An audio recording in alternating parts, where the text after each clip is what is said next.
Nakahingi ako ng lotus flowers guys na free sample. 10 peraso yung nakalagay pero 13 peraso yung nandito. Gagamitin ko ngayon yung 5 piraso kasi baka mamaya magkamali ako eh. So, ang ganda kasi ng reviews ng lotus flowers. Nakaka-lift up siya ng mood kasi nga ang ganda ng bloom ng bulaklak niya. Tapos nakapag-purify din siya ng air sa room mo at sa feng shui, nakaka-repels din daw ng mga negative energy. So, since baguhan pa tayo, 5 lang muna yung gagamitin ko kasi para may extra ako kapag magkamali. Diba? Meron ako ditong water. Ilubog lang daw sa tubig. From time to time, every 2 days, mag-update din ako guys. Naka-ano na siya, nakakis-kiss na siya.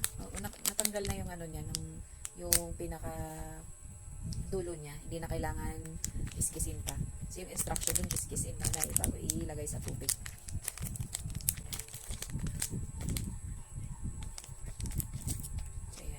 Lagay tayo 5.